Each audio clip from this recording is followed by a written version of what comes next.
കുഞ്ഞുങ്ങൾക്ക് ചുമ വരുമ്പോൾ നമുക്ക് വളരെ ബുദ്ധിമുട്ടാണല്ലേ? കാരണം കുഞ്ഞുങ്ങൾ ചുമക്കുന്നതും അവർ അതിനുമായിട്ട് ബന്ധപ്പെട്ട് പല ബുദ്ധിമുട്ടുകൾ അനുഭവിക്കുന്നത് കാണുമ്പോഴും ഒക്കെ നമുക്ക് വളരെ ഒരു ബുദ്ധിമുട്ടാണ്. എങ്ങനെ ഈ കുട്ടികളെ ഈ സിറ്റുവേഷനിൽ നിന്ന് നമുക്ക് രക്ഷിക്കാൻ പറ്റും? ചിലപ്പോഴൊക്കെ മരുന്ന് കൃത്യമായിട്ട് നമ്മൾ കൊടുത്താൽ പോലും ഈ ചുമ നിൽക്കണമെന്നില്ല. പ്രത്യേകിച്ച് രാത്രി കാലങ്ങളിൽ കുഞ്ഞുങ്ങൾ വളരെ കണ്ടിന്യൂസ് ആയിട്ട് ചുമക്കുകയും അവർക്ക് ഉറങ്ങാൻ കഴിയാതെ വരികയും ഒക്കെ ചെയ്യുന്ന തീരെ ചെറിയ കുഞ്ഞുങ്ങളാണെങ്കിൽ 2 വയസ്സിന് താഴെയുള്ള കുഞ്ഞുങ്ങളൊക്കെ ആണെങ്കിൽ നമുക്കത് ഒട്ടും തന്നെ സഹിക്കാൻ പറ്റാത്തൊരു കാര്യമാണ് അല്ലെ?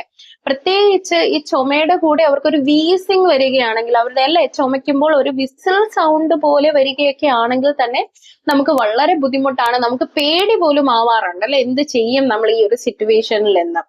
അപ്പൊ ഇത്തരത്തിലുള്ള സിറ്റുവേഷൻസ് ഒക്കെ നിങ്ങൾക്ക് ഉണ്ടായിട്ടുണ്ടോ? അല്ലെങ്കിൽ ഇങ്ങനെ കുഞ്ഞുങ്ങൾ കണ്ടിന്യൂസ് ആയിട്ട് ചുമയ്ക്കുമ്പോൾ നിങ്ങൾക്ക് എന്താണ് അതിൽ നിങ്ങൾ ചെയ്തുകൊണ്ടിരുന്നത് എന്നുള്ള ഒരു കാര്യങ്ങൾ നിങ്ങളൊന്ന് കമന്റ് ചെയ്യാവോ? ഈ വീഡിയോയിൽ നമുക്ക് ഇത്തരത്തിൽ നമ്മുടെ കുഞ്ഞുങ്ങൾക്ക് വരുന്ന ഈ ബുദ്ധിമുട്ടുകൾ നമുക്ക് എങ്ങനെ നോർമലി മരുന്നിനോടൊപ്പം തന്നെ മറ്റെന്തൊക്കെ കാര്യങ്ങൾ നമുക്ക് ചെയ്യാം എന്നുള്ളതിനെ കുറിച്ചിട്ട് നമുക്ക് ഡിസ്കസ് ചെയ്യാം. പ്രത്യേകിച്ച് മഴക്കാലമൊക്കെ ആയിക്കഴിഞ്ഞാൽ നമ്മുടെ കുഞ്ഞുങ്ങൾക്ക് എപ്പോഴും പനി ചുമയൊക്കെ വരും അല്ലെ? അതുപോലെ തന്നെ നമ്മൾ പ്രീ സ്കൂളിലേക്കൊക്കെ അയക്കാൻ തുടങ്ങിയ കുഞ്ഞുങ്ങളാണെങ്കിൽ പല പല പുതിയ പുതിയ വൈറസുകളും ഇതിനുമൊക്കെ ആയിട്ടുള്ള അവരുടെ എക്സ്പോഷർ കൊണ്ടിട്ട് എപ്പോഴും നമ്മുടെ കുഞ്ഞുങ്ങൾക്ക് പനി ചുമ പോലെയുള്ള രോഗങ്ങൾ വരാനുള്ള സാധ്യത വളരെ ഏറെയാണ്. നമ്മളെല്ലാവരും ആ ഒരു സിറ്റുവേഷനിലൂടെ കടന്നു പോയിട്ടുള്ളവരുമാണ് അല്ലെ? അപ്പൊ ഇത്തരത്തിൽ നമ്മുടെ കുഞ്ഞിന് ഒരു ചുമയൊക്കെ വരുമ്പോഴത്തേക്കും നമ്മൾ നോർമലി ഡോക്ടറിനെ കണ്ടിട്ട് മരുന്ന് കൊടുക്കുന്നു, എല്ലാം കഴിയുന്നു. പക്ഷെ എന്നാലും മരുന്ന് കൊടുത്താലും കുഞ്ഞുങ്ങൾക്ക് ഈ ഒരു പ്രശ്നം അങ്ങ് കുറയുന്നില്ല. ഈ ഒരു സിറ്റുവേഷൻ നമുക്ക് ഉണ്ടായിട്ടുണ്ടാവും അല്ലെ? എത്ര നമ്മൾ മരുന്ന് കൊടുത്തിട്ടും എന്ത് ചെയ്യുന്നില്ല, നമ്മുടെ കുഞ്ഞിന് ആ ഒരു എഫക്റ്റ് ഉണ്ടാവുന്നില്ല. ചിലപ്പോൾ 1-2 ആഴ്ചയൊക്കെ കണ്ടിന്യൂസ്ലി ഈ കുഞ്ഞിന് ഈ ബുദ്ധിമുട്ടുകൾ ഉണ്ടാവും. ചിലപ്പോൾ ചില മരുന്നുകൾ കൊടുക്കുമ്പോഴത്തേക്ക് അവർക്കത് കുറയും. അതിനോടൊപ്പം ചില ചുമകൾക്ക് ആന്റിബയോട്ടിക്സ് കൊടുക്കേണ്ടതായിട്ട് വരും. പക്ഷെ എന്നിരുന്നാലും എല്ലാ പനിയും ചുമയും എല്ലാം ആന്റിബയോട്ടിക്സ് കൊണ്ട് മാറത്തില്ല. കാരണം ഒരുമാതിരിപ്പെട്ട എല്ലാ പനിയും ചുമയും ഒക്കെ വരുന്നത് ചില വൈറൽ ഇൻഫെക്ഷൻസ് ഉള്ളത് കൊണ്ടിട്ടായിരിക്കാം.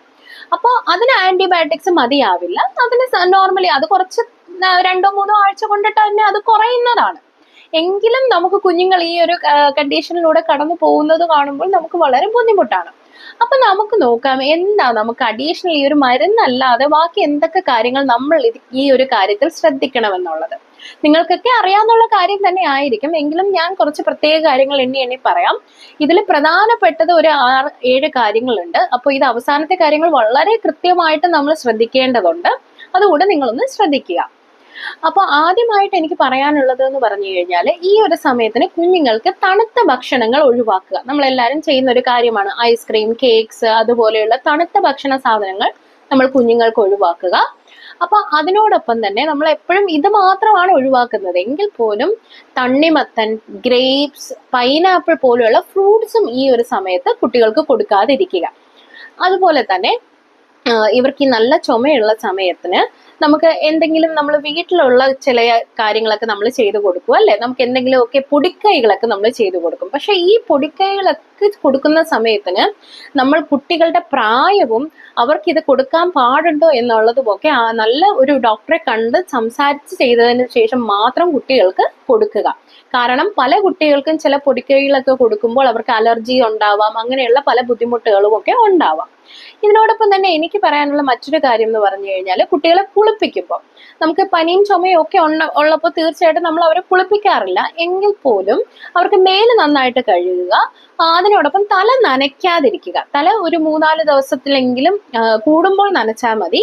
അതും നല്ല വെയിലുള്ള സമയത്തിന്, വൈകിട്ടൊന്നും അവരെ കുളിപ്പിക്കാതെ നല്ല വെയിലുള്ള സമയത്തിന് നട്ടുച്ചയ്ക്ക് എപ്പോഴേലും ഒന്ന് അവരെ തല നനയ്ക്കുകയാണെങ്കിൽ നനയ്ക്കാൻ ശ്രമിക്കുക. ഇതിനോടൊപ്പം തന്നെ മറ്റൊരു കാര്യം പറയാനുള്ളത് എണ്ണ ഉപയോഗിച്ചുള്ള കുളി.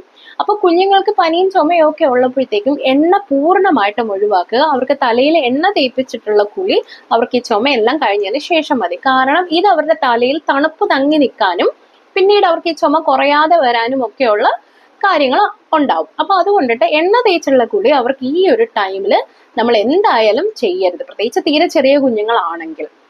പിന്നെ എനിക്കൊരു കാര്യം പറയാനുള്ളത്, ഞാൻ എൻ്റെ കുഞ്ഞിന് ഇതുപോലെ ചുമയൊക്കെ വരുമ്പോഴത്തേക്കും ഡോക്ടറെ കാണുന്നു, മരുന്ന് കൊടുക്കുന്നു. അതിനോടൊപ്പം തന്നെ ആവി പിടിപ്പിക്കാൻ ഡോക്ടർ പറയും.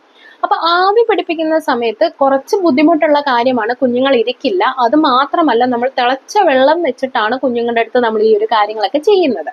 അപ്പൊ തീർച്ചയായിട്ടും നിങ്ങൾ ശ്രദ്ധിക്കേണ്ട ഒരു കാര്യം എന്ന് പറഞ്ഞു കഴിഞ്ഞാൽ കുഞ്ഞുങ്ങൾക്ക് ഇത്രയും നിങ്ങൾ ചൂടുവെള്ളം കൊണ്ടുള്ള ആവി പിടിപ്പിക്കാതിരിക്കുക എന്ന് തന്നെ ഞാൻ പറയത്തുള്ളൂ. കാരണം നമ്മൾ എത്രത്തോളം ശ്രദ്ധിച്ചാൽ പോലും ചിലപ്പോൾ അത് ചിലപ്പോൾ തട്ടി കുഞ്ഞിന്റെ കയ്യിലോ കാലിലോ ഒക്കെ വീഴാനുള്ള ചാൻസസ് ഉണ്ട്. അപ്പൊ അതുകൊണ്ടിട്ട് ചൂടുവെള്ളം കൊണ്ടിട്ടുള്ള ആവി പിടിപ്പിക്കാതിരിക്കുക. നെബുലൈസർ എന്ന് പറയുന്ന ഒരു ഉപകരണം, അതിനെക്കുറിച്ച് ഞാൻ മറ്റൊരു വീഡിയോ ചെയ്തിട്ടുണ്ട്, നിങ്ങൾക്ക് അത് കാണാം.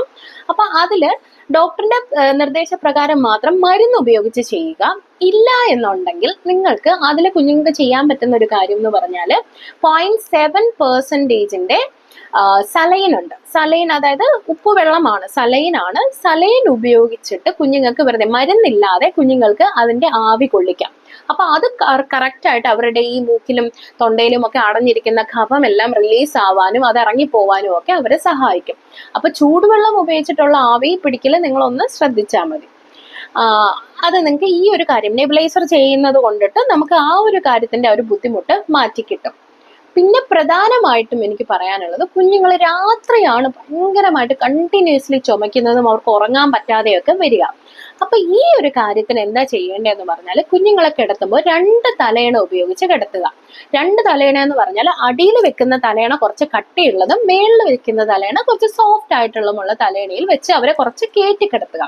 അപ്പൊ ഇങ്ങനെ കയറ്റി കിടത്തുന്നതിലൂടെ കുട്ടികൾക്ക് ഈ രാത്രി അവർക്ക് ഈ മൂക്കിലും തൊണ്ടയിലും ഒക്കെ ഈ സ്രവങ്ങളൊക്കെ കെട്ടി നിൽക്കുന്നത് ഇങ്ങനെ തങ്ങി തങ്ങി നിന്നാണ് അവർക്ക് കണ്ടിന്യൂസ്ലി ചുമ വരുന്നത്. അപ്പൊ ഇതിങ്ങനെ ഇവരെ കയറ്റി നമ്മൾ കിടത്തുമ്പോഴത്തേക്ക് എന്താ പറ്റുകയെന്ന് വെച്ചാൽ, ഇതിങ്ങനെ തൊണ്ടയിൽ നിന്ന് ഇറങ്ങി പോകാനും അവർക്ക് ആ ഒരു ചുമ രാത്രി കണ്ടിന്യൂസ്ലി ഉള്ള ചുമ കുറയ്ക്കാനും ഇത് വളരെ നന്നായിട്ട് ഹെൽപ്പ് ചെയ്യും. അപ്പൊ ഈ ഒരു കാര്യം നിങ്ങളൊന്ന് ട്രൈ ചെയ്ത് നോക്കിയിട്ട് ഒന്ന് കമന്റ് ചെയ്യണേ, നിങ്ങളുടെ കുട്ടികൾക്ക് ഇത് വർക്ക് ആയോ എന്ന്. കാരണം എൻ്റെ കുഞ്ഞിന് ഞാനത് ഒരുപാട് അനുഭവിക്കുന്ന ഒരു കാര്യമാണ്. അപ്പൊ ഇങ്ങനെ ചെയ്ത് കഴിഞ്ഞപ്പോൾ അവൾക്ക് നന്നായിട്ട് രാത്രിയുള്ള ചുമ കുറഞ്ഞിട്ടുണ്ട്. അത് മാത്രമല്ല, 2 വയസ്സ് കഴിഞ്ഞ കുട്ടികളാണെങ്കിൽ നിങ്ങൾക്ക് രാത്രിയൊക്കെ ചുമയുണ്ടെങ്കിൽ 1 ടീസ്പൂൺ ഹണി കൊടുക്കാം അവർക്ക്. എപ്പോഴും ഞാൻ പറയാണ്, 2 വയസ്സിന് ശേഷമുള്ള കുട്ടികൾക്ക്, താഴെയുള്ള കുട്ടികൾക്ക് ഇത് കൊടുക്കാൻ പാടില്ല. അവർക്ക് ഹണി കൊടുക്കുക. ഞാൻ എന്താ ചെയ്യുന്നതെന്ന് പറഞ്ഞാൽ, ചെറിയ ചൂടുവെള്ളത്തിൽ കുറച്ച് നാരങ്ങയും 1 ടീസ്പൂൺ ഹണിയും കൂടെ മിക്സ് ചെയ്തിട്ട് മോക്ക് അത് കൊടുക്കാറാണ് പതിവ്. ആൾക്കത് ഇഷ്ടവുമാണ്, ആളത് കുടിക്കും. അപ്പൊ അത് കുടിച്ചു കഴിയുമ്പോഴും ആൾക്കൊരു റിലീഫ് തോന്നാറുണ്ട്. അപ്പൊ ഇതും നല്ലൊരു കാര്യമായിട്ട് നമുക്ക് വീട്ടിൽ തന്നെ ചെയ്യാൻ കഴിയുന്നതാണ്. അപ്പം മരുന്നിനോടൊപ്പം തന്നെ ഇത്രയേറെ കാര്യങ്ങൾ നമ്മൾ ശ്രദ്ധിച്ചു കഴിഞ്ഞാൽ കുഞ്ഞുങ്ങളുടെ ആ ഒരു ചുമ കൊണ്ടുണ്ടാവുന്ന ബുദ്ധിമുട്ടുകൾ നമുക്കൊരു പരിധി വരെ നമുക്ക് അവരിൽ നിന്ന് മാറ്റി നിർത്താനും അവർക്ക് നല്ല രീതിയിൽ രാത്രി ഉറക്കം കിട്ടാനും ഒക്കെ സഹായിക്കും.